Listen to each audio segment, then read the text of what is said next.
کربلا کی جنگ کفر اسلام کی جنگ نہیں، کفر اسلام کی جنگ نہیں کربلا کی، کیونکہ یزید تو بڑا پکا نمازی تھا، خطبہ دیتا تھا وہ تو۔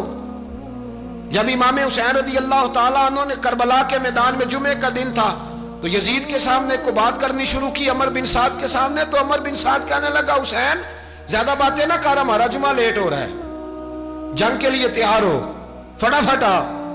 اہل بیت نبوت کو قتل کریں گے اور قتل کے بعد پھر نماز پڑھیں گے اور پھر کہیں گے اللہم صلی علی محمد وعلی آل محمد، اسی نماز میں پھر درود بھی پڑھیں گے۔ یہ کیسا مرتبہ ہے، کیسا انداز ہے، دوستی قاتل سے بھی مقتول سے یارانہ بھی۔ حر بن یزید امام حسین سے کہنے لگا مجھے حکم ہے آپ کو روکنے کا، آپ آگے نہیں جا سکتے۔ امام صاحب نے فرمایا وجہ زمین اللہ کی ہے۔ اس نے کہا آپ بیعت نہیں کر رہے، یزید کی حالات آپ کے حق میں درست نہیں ہیں، آپ نہیں جائیں گے۔ امام روک گئے۔ ظہر کی نماز کا وقت ہوا تو حضرت علی اکبر امام حسین کے بڑے صاحبزادے انہوں نے اذان ظہر پڑھی تو حر بن یزید کے لشکر نے امام حسین کے پیچھے نماز ادا کی۔ کہا بھئی تم مقابلے میں آئے ہو نماز پیچھے پڑھتے ہو؟ کہا حضور مقابلہ تو تلواروں سے کر رہے ہیں پر ہمارا دل تو مانتا ہے نا کہ مصطفیٰ کا نواسہ بڑی شان والا ہے۔ حر بن یزید نے 3 نمازیں لشکر سمیت امام حسین کے پیچھے پڑھی ہیں، 3 نمازیں، ظہر عصر اور مغرب۔ پھر امام حسین کے سامنے شرائط پیش کی کہ آپ کو یہاں گھیر لیا گیا ہے، یہاں آپ بیعت کریں گے، یہاں آپ جنگ کریں گے، 2 ہی باتیں۔ امام حسین نے فرمایا نہیں بھائی بیعت تو میں نہیں کرتا، اس کے علاوہ تم جو کہتے ہو میں کرنے کو تیار ہوں۔ اس نے خط لکھا، عبید اللہ ابن زیاد کو ایک بندہ دوڑایا پیچھے، کوفے چند میل پہ کوفہ تھا، کہا وہ نہیں مان رہے، کیا کرنا ہے؟ تو حسین ابن علی ہے، میں زیادہ دیر انہیں روک بھی نہیں سکتا۔ انہوں نے پیغام دیا حر بن یزید کو کہ کرنا کچھ بھی نہیں، ان کا پانی بند کر دو، بلیک میل کرو، کھانا پانی نہیں ملے گا، چھوٹے چھوٹے بچے ہیں، خود ہی مان جائیں گے۔ حضرت امام علی مقام کے بارے میں حر کے پاس جب یہ پیغام آیا تو حر کہنے لگا میری طبیعت نہیں مانتی حسین پر پانی بند کرو، دل نہیں مانتا۔ جب یہ لفظ کہے نا دوبارہ تو پھر عبید اللہ ابن زیاد نے عمر بن سعد کو 10,000 آدمی دے کے بھیجا، کہا حر بن یزید لچک دکھا رہا ہے حسین کے حق میں۔ ایک رے کا علاقہ تھا، بڑی وہاں فصل ہوتی تھی، لوگ کوشش کرتے تھے وہاں کا گورنر بننے کی، کوشش کرتے تھے۔ تو عبید اللہ ابن زیاد کہنے لگا تمہیں رے کی گورنری ملے گی، سب سے سرسبز و شاداب علاقہ، تمہیں وہاں کا گورنر بنایا جائے گا اگر حسین کے خلاف لڑو گے۔ یہ اتنی زبردست ہوتی ہیں گورنریاں کہ گورنریوں کے لیے لوگ نسل رسول کے خلاف بھی نکل آتے ہیں، یہ اتنی تگڑی ہوتی ہیں، اتنی جلدی وفاداریاں بدلتی ہیں۔ امام حسین کو روک لیا گیا، عمر بن سعد نے روک لیا۔ 1 محرم کو امام آئے، 7 محرم تا روکا گیا، 7 محرم کو پانی بند کر دیا۔ جانور پانی پیتے تھے، گھوڑے پیتے تھے، کتے پیتے تھے، لیکن مصطفیٰ کے گھرانے کو پانی پینے کی اجازت 3 دن تک پانی بند رہا۔ 9 محرم کو عمر بن سعد نے اور لوگ بلائے۔ شمر ایک بڑا سخت آدمی تھا، سنگ دل بدبخت، جس نے حضرت علی اصغر کے گلے پر تیر مارا تھا، وہ اور لشکر لے کے آیا۔ رات کو کہنے لگا امام حسین رضی اللہ تعالیٰ عنہ سے کہ بس بڑا ہو گیا، یہ 9-10 محرم کی درمیانی رات، یہاں آپ جنگ کریں گے یا آپ بیعت کریں گے، 2 ہی باتیں۔ امام حسین اندر گئے، سیدہ زینب سے مشورہ کیا، باہر آئے، فرمایا بات وہی ہے جو پہلے دن والی ہے۔ او بھائی بچے ساتھ ہو، صحرا کا علاقہ ہو، تپتی ہوئی ریت ہو، اتنے کٹھن اور سخت حالات، چاروں جانب موت ہی موت، دور دور تک اپنوں کا نام و نشان کوئی نہیں، اور اکیلے فیصلہ کرنے والے امام حسین، باقی سارے بچے ہیں یا عورتیں، سارے بڑے اکیلے۔ امام حسین رضی اللہ تعالیٰ عنہ نے فرمایا بھئی بیعت تو میں نہیں کرتا، باقی جو تمہارا پروگرام ہے۔ شمر اور ابن سعد کہنے لگے پھر جنگ کے لیے تیار ہو جائیں۔ کیا انداز ہے امام حسین کا، فرمانے لگے کل جنگ کروں گا، مجھے پتا تو ہے جنگ کا نتیجہ کیا نکلنا ہے، 1 رات مجھے دے دو تاکہ میں کھل کے اپنے رب کی عبادت تو کر لوں۔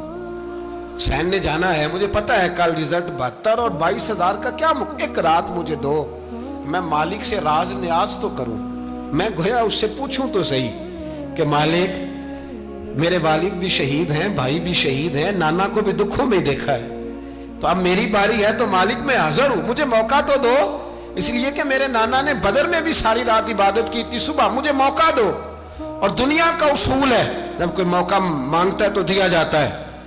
یہ دونوں کہنے لگے کوئی موقع نہیں. حر بن یزید پیچھے سے بولا, کہنے لگا نہیں, بدتمیزی نہ کرو, حسین کو موقع دو, تمہیں دینا پڑے گا. موقع دیا. حر بن یزید نے پھر منت کی, کہا حضور آپ مہربانی کریں مان جائیں. فرمایا ماننے والا کھاتا کوئی نہیں. فرمایا ماننے والا کھاتا, بولیے ماننے والا کھاتا. یہ بڑا مشکل کام ہے بھائی.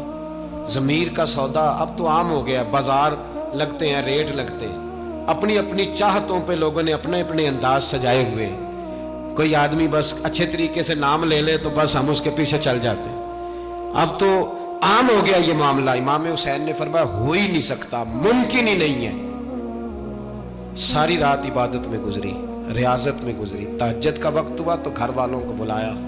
فرمایا دیکھنا تمہاری سی کی آواز نہ باہر آئے, خبردار سی کی آواز نہ آئے. اور امام زین العابدین سے فرمایا تو بیمار ہے, تو جہاد نہیں کرے گا, لیکن خیال رکھنا پیچھے. اور بڑی قیمتی بات بتا رہا ہوں, ہماری بیویاں کسی کے گھر میت ہو جائے تو 4 دن بخار نہیں اترتا. امام علی مقام نے سیدہ زینب سے فرمایا تو بڑی ہے, میری بہن ہے, پیچھے سارے بچے ہیں, جوان ہیں, ان کے حوصلے تیری ذمہ داری ہیں. صبح جنگ کا طبل بجنے لگا, فجر کی نماز پڑھی, سورج چڑھا, 10 محرم کا دن, جمعے کا وقت. جناب سیدنا امام حسین رضی اللہ تعالیٰ عنہ نے ریت پر سجدے کیے, لمبے سجدے, لمبی نماز. سورۃ الشمس کی آیات دوسری رکعت میں پڑھی تو سارا کربلا گونجنے لگا. کیا انداز تکلم تھا امام علی مقام کا. نماز مکمل ہوئی تو حر بن یزید, عمر بن سعد اور شیمر سے کہنے لگے واقعی حسین سے لڑو گے؟ پتہ نہیں کون ہے. قل لا اسألکم علیہ اجرا, تم نے نہیں پڑھا الا المودۃ فی القربى, تمہاری آنکھیں بند ہیں. الحسن والحسین سید الشباب اہل جنہ, تمہیں نہیں پتا؟ کہنے لگا چپ کر, حکومت نظر آ رہی ہے. اور بن یزید کہنے لگا پھر میرا بھی فیصلہ سنو, مجھے حکومت نہیں چاہیے, مجھے جنت چاہیے. حکومت نہیں چاہیے. امام حسین کی پہلی فتح دیکھیں, اور بن یزید ایڑی لگا کے نا یزید کے لشکر سے نکل کے امام حسین کے لشکر میں شامل ہو گئے. اور پہلا شخص جس نے امام حسین کو روکا, امام حسین کے نام پر پہلا سر بھی اسی شخص نے کٹایا ہے. لیکن یزید کی قبر پہ لعنت بھی کوئی نہیں برساتا, اس کا محل تھا بہت بڑا. لیکن جب لوگ کربلا میں امام حسین کو سلام کرنے جاتے ہیں تو قدموں میں حر بن یزید کا مزار بھی بنا ہوا ہے, اس کو بھی سلامی دی جاتی ہے. اور اب ہم اکیلا حر بن یزید نہیں کہتے, ہم کہتے ہیں حر بن یزید رضی اللہ تعالی. اب ہم اتنی تعظیم کرتے ہیں اس حر کی. جناب امام حسین کو میدان میں کھڑا کیا گیا, جہاد کا طبل بجا, پہلے خدام آئے. اور سن لو آج وہ پتہ نہیں بازاری سے لوگ چڑھ گئے اسٹیجوں پہ, بازاری سے, نہ چہرے پہ داڑھی ہے, نہ سر پہ کوئی کپڑا ہے, بازاری لوگ ہیں, بھاگ رہے ہیں, بازو چڑھائے ہوئے ہیں, بٹن کھولے ہوئے ہیں, تماشا بنا دیا. سننے والوں کا بھی اللہ ہی حافظ ہے. وہ سٹیج پہ اہل بیت کی شان بیان کرتا ہے, بھاگ کے ادھر جاتا ہے. یہ کوئی طریقہ ہے؟ سننے والوں کا بھی عجیب انداز ہے, ہر بندے کو سننے بیٹھ جاتے ہیں. دین مہذب ہے, تہذیب والا ہے, دلائل رکھتا ہے, دین وقار رکھتا ہے. ایسے لوگ اب دین بیان کریں گے؟ حضرت سیدنا امام حسین رضی اللہ تعالیٰ عنہ صبح جب جہاد کا وقت آیا, پتہ ہے کون کون تھے کربلا میں؟ امام حسین کے ساتھ امام حسین کے 4 بھائی تھے کربلا میں. کتنے؟ بول کے بتائیں. حضرت علی کے 4 بیٹے, عباس بن علی, جن کو حضرت عباس کہا جاتا ہے نا, علمدار, یہ حضرت علی کی دوسری زوجہ میں سے. عباس بن علی بھی تھے, اور ابو بکر بن علی بھی تھے, عمر بن علی بھی تھے, عثمان بن, یہ حضرت علی کے بچوں کے نام ہیں. یہ آپ کے شہزادے امام حسین کے ساتھ شہید ہوئے. ان کا نام صرف اس لیے نہیں لیا جاتا کہ ان کا نام خلفائے ثلاثہ کے نام پہ, حضرت علی نے اپنے یاروں کے نام پہ رکھا ہے, تو تم نے کربلا کے میدان سے خارج کر دیا. یہ تینوں شہزادے حضرت جناب سیدنا امام حسین کے ساتھ تھے, یہ بھی شہید ہوئے. حضرت جناب زینب امام حسین کی سگی بہن ہے, ان کے 2 بچے تھے, اون و محمد. جب امام حسین میدان میں جانے لگے تو جناب زینب بچوں سے کہنے لگی نہ, پہلے بھائی نہیں جائے گا, پہلے بھانجے جائیں گے. 2 بچے شہید ہوئے. حضرت قاسم بن حسن امام حسن کے بیٹے تھے. وہ جب میدان میں جانے لگے تو امام حسین نے کہا نہیں بھائی تو نہیں جائے گا، تو میرے بھائی کی نشانی ہے، میں جاؤں گا۔ تو حضرت قاسم بن حسن نے ایک تعویذ کھول کے دیا کہ ابا جی میرے والد نے کہا تھا جب بڑی مشکل آ جائے تو تعویذ کھول کے دیکھنا، تو آج بڑی مشکل آئی ہے تو میں نے تعویذ کھولا ہے، تو یہ دیکھیں کیا لکھا ہے، یہ تو رکا ہے، تعویذ ہے ہی نہیں۔ جب کھول کے دیکھا تو اس پہ لکھا تھا قاسم اگر حسین پہ کوئی کڑا وقت آ جائے تو بیٹا کے آگے آگے رہنا، اگر کڑا وقت میرے بھائی پہ کبھی آ جائے نا دیکھنا اس کے آگے آگے چلنا، اسے حسن کی کمی نہ محسوس ہو، پائیاں جہاں ساکھ نہیں کوئی جے وچ خار نہ ہوئے۔ سیدنا امام حسین پہلی دفعہ کربلا میں اس وقت روئے جب یہ رکا، آپ نے دیکھا تو فرمایا ٹھیک ہے اگر حسن کی یہ وصیت ہے تو میں نے زندگی میں اگر ان کی ہر بات مانی ہے اب بھی مانوں گا، تمہیں اجازت ہے۔ جناب قاسم بن حسن 16 سال کا جوان جب میدان میں نکلے تو ہائے ہائے پتہ نہیں کہاں سے آ گئی ہے۔ امام قاسم بن حسن جب میدان میں نکلے تو تبری سے لے کر علامہ ابو الاسناد صاحب سب کو پڑھ کے تو دیکھو، 3 دن کی پیاس ہے، شدید آزمائش ہے، دکھ ہے، تکلیفیں ہیں، پھر بھی پہلی دفعہ جب میدان میں گئے ہیں واپس آئے ہیں 19 لوگوں کو قتل کر کے واپس آئے، 19 لوگوں کو ایک بار میں۔ حضرت ایسے ہی تماشا بنا دیا ہے، مظلوم تھے وہ تو رو رہے تھے، ہر مقرر یہ کہہ رہا ہے کہ وہ تو بار بار کہہ ابا پانی مل جائے، پانی آ جائے، ترس گئے۔ خدا کا خوف کرو، یہ دلیر لوگ تھے، ان کی باتیں آج بھی پڑھ کے دلیری پیدا ہوتی ہے، دلیری پیدا ہوتی ہے، دلیری۔ سناؤ قصہ خیبر کو، تمامی اپنے بچوں کو علی کی داستان سن کے دلوں سے ڈر نکلتا ہے، علی کی داستان سن کے دلوں سے یہ جو بچے ڈر رہے ہیں نا وہ چمگادڑ آ گئی، کاکروچ آ گیا، یہ خوف نکل جائے گا اگر حضرت قاسم بن حسن کی بات سنیں گے۔ درجنوں لوگ آپ نے قتل کیے، ایک دفعہ آئے کہا چاچا یزید کا لشکر تو بڑا بزدل ہے، اگر چند قطرے پانی میرے حلق سے گزرے تو میں سارے کاٹ کے لے آؤں گا آپ کے پاس، چند قطرے۔ لیکن تھوڑی دیر گزری، عمر بن سعد کہنے لگا اکیلے اکیلے جاؤ گے تو علی کا پوتا ہے، یہ سب کو مار دے گا، کٹھے جاؤ۔ چاروں جانب سے تیر برسے، ایک تیر لگا آ کے گردن کے پیچھے، بس جناب سیدنا قاسم بن حسن گھوڑے سے نیچے گرے تو جناب زینب حوصلہ کر کے آنسو سمیٹ کے کہنے لگی میں دیکھ رہی ہوں پردے کے پیچھے سے حسین میرے بھائی کا بیٹا گر گیا ہے، جا اسے اٹھا کے لا۔ حضرت امام حسین ان کو اٹھا کے لائے تو امام حسین نے سینے سے لگایا ہوا تھا تو ان کے پیر، ان کا قد لگتا تھا امام حسین سے زیادہ ہے، اٹھا کے لایا، لٹا دیا گیا۔ امام حسین کے اپنے بڑے بیٹے میدان میں نکلنے کو، علی اکبر نام ہے، جب جن لوگوں نے حضور کو نہیں دیکھا تھا وہ جب کہتے نا ہم نے نبی پاک کا دیدار نہیں کیا تو بتاؤ کس طرح کے تھے، تو بتایا جاتا تھا کہ جناب علی اکبر کا دیدار کرو، ہم شبیہ مصطفیٰ۔ اور جب وہ گلیوں میں نکلتے تھے تو عورتیں چھتوں پہ چڑھ جاتی تھی۔ جناب علی اکبر رضی اللہ تعالیٰ عنہ تلوار لے کے میدان میں نکلے، جوان بیٹے دینے بڑے مشکل۔ او یارو رٹا کیا ہے یہ تو بتاؤ، کہ ظالم آدمی حکمران ہے، یار یہ رٹا ہے، ایک ظالم کا رستہ روکنا ہے، اس رٹے کے لیے ہم شبیہ مصطفیٰ۔ جناب سیدنا امام علی اکبر میدان میں نکلے، بڑے لوگ مارے، بڑے، پھر ایک تیر ان کے بھی گلے میں لگا، اور جب وہ گرے نا زمین پہ تو حضرت امام حسین دوڑ کے آئے، دوڑ کے، اور جب تشریف لائے تو ان کے گلے سے تیر کھینچا تو ایک جملہ لکھا ہے صاحب تبری نے، اس نے حد کر دی، کہنے لگے تیر کھینچا تو امام حسین کی آنکھوں میں آنسو آئے، کہنے لگے کاش جناب ابراہیم آج میرے سامنے ہوتے تو میں انہیں کہتا کہ آپ نے تو بیٹا ذبح کرتے وقت آنکھوں پہ پٹی باندھی تھی، دیکھو میں کھلی آنکھوں سے بچے ذبح کر رہا ہوں، کھلی آنکھوں، کاش جناب ابراہیم خلیل ہوتے تو انہیں کہتا۔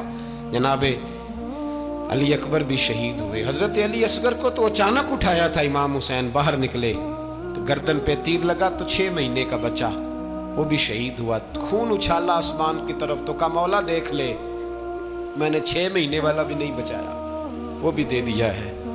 پھر حضرت عباس کو بیٹیوں نے کہا کہ اب نہ، کچھ کہتے ہیں پہلے شہید ہوئے، کچھ نے لکھا بعد میں، اب ہم سے پانی کے بغیر نہیں رہا جاتا، تو جناب عباس پانی کا مشکیزہ لے کے نکلے، باہر نکلے، ایک ہاتھ کٹا، دوسرے پہ مشکیزہ وہ بھی کٹا، دیکھ لو میں پس منظر پہ ہوں ابھی تک. میں بتا رہا ہوں کہ جہاد کس کے خلاف تھا؟ ظالم حکمران کے خلاف، ظالم کافر کے خلاف نہیں، مشرک کے خلاف نہیں. حضرت امام حسین رضی اللہ تعالیٰ عنہ نے ہر جگہ ایک ہی بات کی کہ یزید شرابی ہے تو بچے کٹوا دوں گا، شرابی کو ووٹ. یہ ایک نہیں، ہر کتاب میں یہی لکھا، ہر کتاب میں، اور ہر مسلک کی کتاب. یزید چونکہ مجرے دیکھتا ہے، رنڈیوں کا ناچ دیکھتا ہے، بچے کٹوا دوں گا، اس کے ہاتھ میں ہاتھ. امام حسین نے فرمایا چونکہ اللہ کی حدوں کو توڑتا ہے، حقوق اللہ پامال کرتا ہے، حدود اللہ، بچے کٹوا دوں گا لیکن اس کے ہاتھ میں ہاتھ.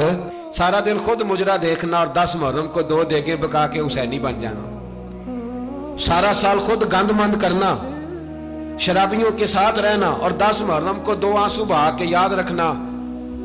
میں ہمیشہ کہتا ہوں، پھر کہہ رہا ہوں، جس کے موبائل میں گندے گانے ہیں، گند دیکھتا ہے، شرابی کبابی کا سپورٹر ہے، ووٹر ہے، یا مجرے دیکھتا ہے، آتا جاتا ہے، وہ یاد رکھے قیامت میں امام حسین کا ہاتھ ہوگا، اس کا گریبان ہوگا. ہم سے نہ رقم ہوں گے قصیدے یزید کے، ہم لوگ تو حسین کے سیرت نگار. حضرت عباس کا بازو کٹا، پھر پانی تو بھر لیا تھا، لا نہ سکے، پھر گردن کٹی تو شہید ہوئے. بچوں کی بھی شہادت ہوئی، پر جب ان کا لاشا اٹھایا تو امام حسین کہنے لگے مولا اب نہ حسین کی کمر کمزور ہو گئی ہے، اب کمزور ہو. اور بھائی ایک میت ہو جائے تو 4-5 دن تو پوری آنکھیں نہیں کھلتی. کیسا جری خاندان ہے. تھوڑی دیر گزری تو امام علی مقام نے پٹکا باندھا، سر پہ دستار باندھی، مولا علی کی تلوار پکڑی، نبی پاک کا امامہ باندھا اور گھوڑے پہ سوار ہوئے تو کہنے لگے زینب گھر تیرے حوالے اور میں اللہ کے حوالے، گھر تیرے حوالے اور میں. اور پھر امام حسین نکلے، امام علی مقام نکلے. راوی کہتے ہیں کہ یہ جلوہ پہلے بھی بڑے سونے تھے، پر آج جو رنگ دیکھا وہ کبھی نہیں دیکھا. کیا انداز تھا، جدھر جاتے نعرہ لگاتے تو حد ہو جاتے. اتنے لوگ امام حسین نے کاٹے، اتنے کاٹے، پھر واپس پلٹ کے آئے اور کہنے لگے زینب ذرا پردے کے پیچھے سے دیکھ تو صحیح میری بہن، ان بزدلوں کو جرت ہی نہیں ہو رہی حسین کے مقابلے میں آنے. ایک دوسرے کو دھکا دیتے، تو جا تو جا، پھر اکٹھے وار ہوئے. یہ کون ہے کٹا ہوا، لباس ہے پھٹا ہوا، یہ بال یقین حسین ہے، نبی کا نور عین ہے. پھر چاروں جانب سے تیر برسے تو امام علی مقام چونکہ نماز کا وقت ہو گیا تھا، اترے گھوڑے سے، خون بہ رہا تھا، گرم ترین ریت سے تیمم کیا، سر سجدے میں رکھا، اور جب شمر آپ کی گردن کاٹنے لگا تو کہنے لگے ٹھہر جا ذرا رب سے ایک بات کر لینے دے. اور پھر بولے امام حسین، کہنے لگے مالک تو اب بتا کہ حسین سے راضی ہے کہ ناراض ہے، تو بتا. تو پھر ایک آواز آئی، یا ایتھا النفس مطمئنہ ارجعی الی ربک راضیۃ مرضیہ. فرمایا نفس مطمئنہ واپس آ جا، تو اللہ سے راضی ہے، اللہ تجھ سے راضی. امام حسین وہاں شہید ہو گئے. اب یہ قافلہ امام حسین کا سر کاٹ، ذرا دیکھنا غور کرنا، سر کاٹ کے نیزے پہ رکھا ہے، جسم کربلا میں پڑا ہے. عورتوں کو گھوڑوں پہ بٹھا کے لے جایا گیا یزید کے دربار میں. یزید پہلے عبید اللہ ابن زیاد نے بدتمیزی کی، پھر یزید نے کی. سعودی عرب کا ایک مولوی بول رہا تھا، سعودی عرب کا، ان سے بھی بڑا عشق ہے، جس نے تقریر سننی ہو میرے پاس ہے. ہمیں لوگ مشورے دیتے ہیں کہ جو یزید کو اچھا کہے اور حسین کو باغی کہے اس کو ہم امام مان لیں. اس بے شرم بے حیا کو جو نبی پاک کے گھرانے کے بارے میں بکے اسے امام. سعودی عرب میں مسجد نبی میں درس دینے والا جس نے تقریر سننی ہو میرے پاس ہے. وہ کہتا ہے یزید تو بڑا اچھا آدمی تھا، اس نے تو بڑی خدمت کی، تو میں نے اسے کہا رشتہ داری کر لیا یزید کے ساتھ، قریب ہو جا. شرم نہیں آتی؟ آج بھی نبی پاک کا دل دکھاتے ہو، حیا نہیں آتی، خیال نہیں آتا. اور لوگ گھر میں بیٹھ کے باتیں کرتے ہیں، کہتے ہیں جی جو بیت اللہ میں ہو وہ بھی برا ہو سکتا ہے. بیت اللہ میں تو 360 بت بھی تھے، وہ اچھے تھے. مدینے میں تو 360 منافق بھی رہے، پوری سورہ منافقون نازل ہوئی، وہ اچھے تھے. عجیب تماشا بنا دیا لوگوں نے مذہب کا. کہتا ہے یزید نے تو بڑی خدمت، تو عبید اللہ ابن زیاد نے قتل کیا. بے شرمو، اگر عبید اللہ ابن زیاد نے بھی قتل کیا تھا تو حکومت کس کی تھی؟ تو پھر یزید نے عبید اللہ ابن زیاد کو سزا کیوں نہیں دی، بلکہ ایک جگہ 2 گورنریاں دی اس کو؟ یہ حال کیا. بلکہ سنو کہ یزید چھڑیاں مار رہا تھا، چھڑیاں. امام حسین کے لبوں پہ تو نعمان بن بشیر صحابی تھے، بول پڑے، کہنے لگے یزید بدبخت، ہاتھ پیچھے اٹھا، مجھے اللہ کی عزت کی قسم میں نے سینکڑوں بار نبی پاک کو ان ہونٹوں کو چومتے دیکھا ہے۔ حضرت جناب زینب عورتوں کے مجمع میں پیچھے ہو کے بیٹھی ہیں، یزید کے پاس جب پہنچا لشکر تو یزید کہنے لگا دیکھو اللہ نے مجھے عزت دی اور میرے مخالفوں کا کیا حال ہوا۔ تو بی بی زینب بول پڑی، اتنے صدمے سہے پر آواز توانا ہے، جاندار ہے، جاندار۔ ہمارا کسی بندے سے جائیداد کا رٹا نہیں، ہم تو چاہتے ہیں امت اکٹھی ہو جائے، لیکن جو بندہ نبی پاک کی ماں کو دوزخی کہے، حضور کے باپ کو جہنمی کہے، یزید کو امیر المومنین کہے، اس کے ساتھ اتفاق رائے کر لیا جائے، یہ مذہب ہماری سمجھ میں نہیں آتا، بالکل نہیں آتا، قطعاً نہیں ہماری سمجھ میں آتا۔ کیسے اتحاد کر لیا جائے؟ یہاں تو میرے بھائی جو ہمارے ابا کا مخالف ہو، اس سے اتحاد نہیں ہوتا، اور جو نبی پاک کے والد کو دوزخی کہے اس سے اتحاد ہو جائے۔ کہتے ہیں جی وہ جی اتنی فرقہ واریت ہو گئی، ہم کس مسجد میں جائیں؟ 60 پارٹیاں پاکستان میں رجسٹرڈ ہیں جو الیکشن لڑتی ہیں، کبھی کسی بندے کو ٹینشن نہیں ہوئی کہ کس کے پاس جائیں کس کے پاس نہ جائیں، کبھی نہیں کو بولا کہ اب وہ بھی کھڑا ہو گیا، وہ بھی، کوئی ٹینشن نہیں۔ مذہب کی باری ٹینشن ہو جاتی ہے، اتنا بڑا مذہب ہوتا ہے بھائی، غلط بندے بھی آ ہی جاتے ہیں بیچ میں، تھوڑا پہچان کے چلنا پڑتا ہے صحیح کون ہے اور غلط۔ اور یہی تو ہمیں امام حسین نے بتایا ہے کہ مذہب کے اندر ہی تم نے شناخت کرنی ہے کہ بندہ ٹھیک کون ہے اور بندہ غلط۔ یہی تو کربلا ہے، یہی تو امام حسین نے بتایا، کفر اسلام نہیں، حق اور باطل۔ تو سمجھیے گا، حضرت سیدہ زینب نے جب سنا نا کہ یہ کہہ رہا ہے کہ مجھے اللہ نے عزت دی، تو جناب زینب بولی، نعمان بن بشیر کہتے ہیں بی بی بولی، اتنے صدمے ہیں پر جناب زینب بولی اللہ اکبر، اس انداز میں بولی کہ پہلے قرآن مجید کی آیت پڑھی، کہنے لگی وَتُعِزُّ مَن تَشَاءُ وَتُذِلُّ مَن تَشَاءُ بِيَدِكَ الْخَيْرُ إِنَّكَ عَلَىٰ كُلِّ شَيْءٍ قَدِيرٌ۔ اور پھر کہنے لگی یزید تو بکتا ہے، کہتا ہے کہ تو عزت والا ہو گیا، یہ تیری حکومت ہے، 4 دن گزرنے دے، تجھ پہ کوئی لعنت بھی نہیں برسائے گا، اور میرے بھائی کا قیامت تک ممبروں میں اور خطبوں میں ذکر ہوا کرے گا، وقت گزرنے دے۔ جب جناب بی بی زینب بول رہی تھی تو حضور کے ایک نابینا صحابی پاس بیٹھے تھے، جناب نعمان بن بشیر کا ہاتھ ہلایا، ہلا کے کہنے لگے کیا علی آ گئے؟ تو علی کی آواز لگتی ہے، جبریل امی بول رہے ہوں جیسے، حکمت کے گوہر رول رہے ہوں جیسے، دربار دمشق میں بی بی زینب کا خطاب، منبر پہ علی بول رہے ہوں جیسے۔